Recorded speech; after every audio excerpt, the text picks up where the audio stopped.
1971 में एक American airlines के जहाज के टेक ऑफ किए अभी कुछ मिनट ही गुजरे थे कि सबसे पिछली वाली सीट पर बैठे एक पैसेंजर ने हंसते हुए एयर होस्टेस को अपने पास बुलाया और उसे एक चिट्ठी दी।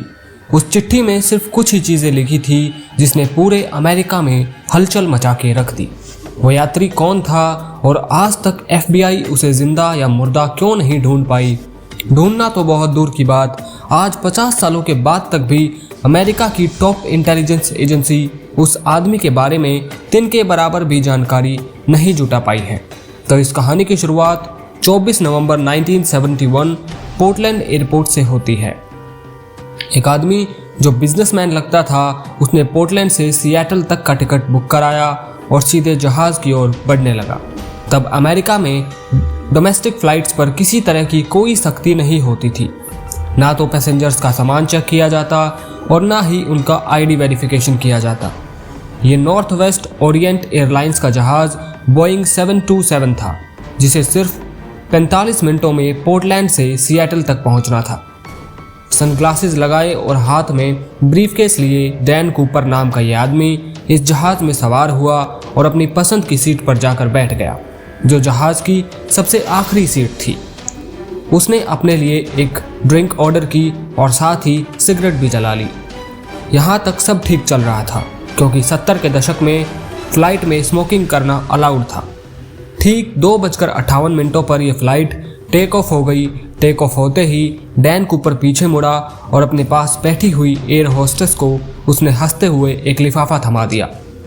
एयर होस्टेस, जिसका नाम फ्लोरेंस शॉफनर था, उसने जैसे ही वो चिट्ठी पढ़ी तो मानो उसके पैरों तले जमीन खिसक गई। Ma'am, I have a bomb here and I would like to sit by me. मेरे पास बॉम्ब है और मैं चाहता हूँ कि आप मेरे बराबर में आके बैठ जाएं। फ्लोरेंस जब उस पास आकर बैठी तो उसने अपना ब्रीफकेस खोला, जिसमें डायनामाइट की 8 स्टिक्स और एक डेटोनेटर था। इसका मतलब जहाज हाईजैक हो चुका था। डैन कूपर की टोटल 3 डिमांड्स थी। उसे 5 बजे से पहले $20 लाख कैश, 2 पैराशूट और सिएटल एयरपोर्ट पर एक प्लेन रिफ्यूलिंग ट्रक तैयार चाहिए था। अपनी डिमांड के आखिर में उसने फ्लोरेंस को यह भी कहा कि अगर कोई गलती हुई तो मैं बॉम्ब को ब्लास्ट कर दूंगा। डैन कूपर के अलावा इस जहाज में 35 लोग और थे, जिन्हें पीछे जहाज में होने वाले इस हादसे का अंदाज़ा तक नहीं था। फ्लोरेंस कूपर की सारी डिमांड्स लेकर कॉकपिट में गई और कैप्टन को सारी बातें बता दी।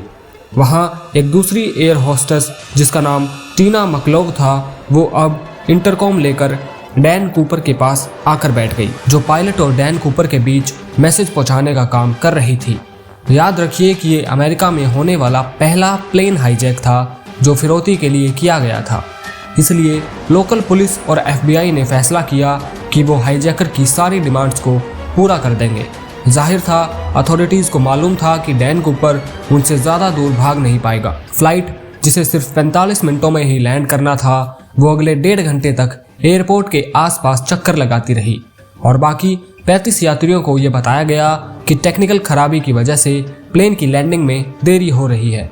इस दौरान सिएटल बैंक से $20 के 10,000 नोट इकट्ठे किए गए, जिनके सीरियल नंबर पहले ही नोट किए जा चुके थे, और एक करीबी स्काई डाइविंग क्लब से 2 पैराशूट भी अरेंज किए गए। 5:45 पर प्लेन लैंड कराया गया और पैसों से भरा बैग और 2 पैराशूट डैन कूपर को थमा दिए गए। डैन कूपर ने 45 लोगों को और 2 फ्लाइट क्रू को जहाज से उतरने की परमिशन दे दी, जबकि पायलट और 2 जहाज क्रू को फ्लाइट में रहने को कहा। इस वक्त रात हो चुकी थी और जहाज एक बार फिर टेक ऑफ कर गई। डैन कूपर ने अपने पास बैठी टीना के जरिए पायलट को कुछ खास इंस्ट्रक्शंस दिए। वो चाहता था जहाज के लैंडिंग गियर फ्लैप्स खुले रहें, एल्टीट्यूड 10,000 फीट हो और स्पीड तकरीबन 320 किलोमीटर प्रति घंटा हो और जहाज को सीधा मैक्सिको सिटी लेकर जाए। पायलट ने बाकी सारी डिमांड्स तो मान ली, पर जहाज को सीधा मैक्सिको सिटी लेकर जाना मुमकिन नहीं था। इसलिए पायलट ने डैन कूपर को रिफ्यूलिंग के लिए 2 ऑप्शंस दिए, रीनो या फिर फिनिक्स। डैन कूपर रीनो पर मान गया। दूसरी ओर फेडरल अथॉरिटीज भी अपना काम कर रही थी। 2 फाइटर जेट्स को जहाज के पीछे भेजा गया, लेकिन वो इतनी कम स्पीड मेंटेन नहीं कर पा रहे थे, इसलिए उन्होंने जहाज के आसपास चक्कर लगाना शुरू कर दिया। जहाज रीनो के रास्ते में था तभी डैन ने पास बैठी टीना को कॉकपिट में जाने को कहा, जहां 2 पायलट और एक फ्लाइट अटेंडेंट पहले से ही मौजूद थी। जब टीना कॉकपिट का दरवाजा बंद करने के लिए पलटी तो उसने सिर्फ इतना देखा कि डैन कूपर अपनी कमर पर कुछ बांध रहा था। उसके बाद जहाज की सीढ़ियां खुली और डैन कूपर ने वहां से छलांग लगा दी।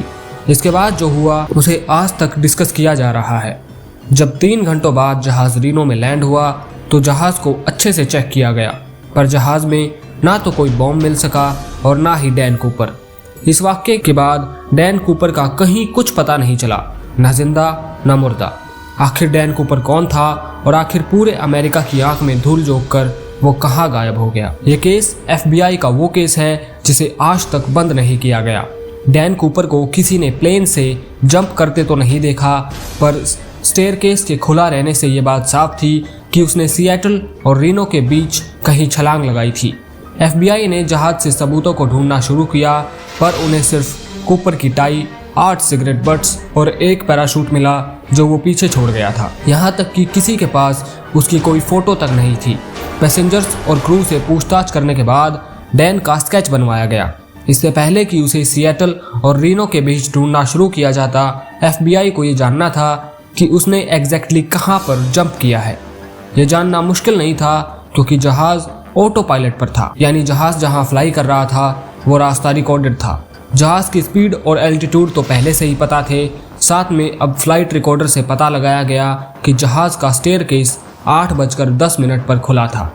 इस सब जानकारी को जांचकर एक एरिया बनाकर डैन कूपर की छानबीन के लिए सर्च ऑपरेशन शुरू किया गया। ये 45 किलोमीटर स्क्वायर का एरिया घने जंगल और पहाड़ों से घिरा हुआ था। सर्च टीम ने इस पूरे एरिया का चप्पा चप्पा छान लिया, लेकिन उन्हें ना तो कोई नामो निशान डैन कूपर का मिला, ना ही कोई ब्रीफकेस मिला और ना ही कोई पैसे। हालांकि इस पूरे एरिया में इतनी ठंड थी कि सबको लगा डैन कूपर मर गया होगा, लेकिन उसके बाद जो हुआ वो FBI सोच भी नहीं सकती थी। FBI ने पहली बार इस केस के लिए पब्लिक से मदद मांगी। डैन कूपर का स्केच और $2 लाख के सीरियल नंबर भी लोगों के साथ शेयर किए गए और डैन कूपर के बारे में जानकारी देने पर इनाम देने का वादा भी किया गया। उनका मानना था कि अगर कूपर जिंदा होगा तो वो पैसे कहीं ना कहीं तो खर्च करेगा, लेकिन उस सीरियल नंबर का एक भी नोट कहीं भी दोबारा नहीं मिला। लेकिन मामला अभी खत्म नहीं हुआ था क्योंकि करीब 9 सालों के बाद 1980s में एक घटना हुई। सदर्न वॉशिंगटन में कोलंबियन नदी के किनारे एक बीच पर, जिसे टीना बार कहा जाता है, यहाँ एक बच्चा अपने माता पिता के साथ खेल रहा था। तभी उसे नदी के किनारे 3 गड्डियाँ मिली। ये $20 के नोटों की गड्डियाँ थी जो टोटल $5,800 बनते थे। बच्चे के माता पिता ये नोट लेकर FBI के पास गए। इन नोटों के सीरियल नंबर उन नोटों से मैच कर गए जो डैन कूपर अपने साथ लेकर गया था। डैन कूपर के केस में 9 साल के बाद ये पहली कामयाबी थी, लेकिन केस को सॉल्व करने के बजाय इसने केस को और उलझा दिया क्योंकि ये पैसे ड्रॉप लोकेशन से 27 किलोमीटर दूर पाए गए थे। पहले ये समझा गया कि ड्रॉप जोन में लुइस रिवर में ये पैसे डैन कूपर से ही गिरे होंगे और वहां से बहते हुए कोलंबियन रिवर तक आ गए होंगे, लेकिन बाद में पता चला कि कोलंबियन रिवर तो उल्टी दिशा में बहती है, यानी ये पैसे लुइस रिवर से टीना बार बीच तक पहुंच ही नहीं सकते। FBI के लिए ये मामला सुलझने के बजाय और उलझ गया। टीना बार बीच जहां ये पैसे मिले थे, यहाँ 1974 में कुछ खुदाई का काम किया गया था। हाईजैकिंग के 3 सालों के बाद टीना बार बीच के किनारे एक्स्ट्रा रेत डाली गई थी और मिलने वाले पैसे इसी रेत के अंदर पाए गए थे। इससे तो यही अंदाज़ा लगता है कि डैन कूपर या फिर उसका कोई साथी हाईजैकिंग के 3 सालों के बाद यहाँ आया और केस को उलझाने के लिए ये पैसे यहाँ पर दफना कर चला गया।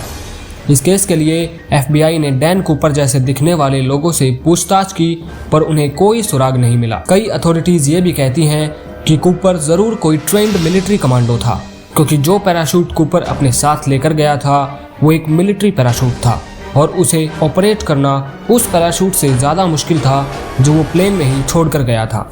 1980s में $5,800 कैश के अलावा बाकी के 9,710 नोट दोबारा कभी नहीं मिले। FBI के पास सबूत के तौर पे इस फोटो के अलावा सिर्फ ये टिकट है जिस पर उसने खुद अपना नाम लिखा था और ये टाई जिस पर क्लिप लेफ्ट साइड पर लगी थी। जिससे ये पता चलता है कि कूपर लेफ्ट हैंडेड था। इस केस ने FBI को आज तक उलझा के रखा है। आज तक FBI की वेबसाइट पर इस केस से जुड़ी सारी जानकारी मौजूद है।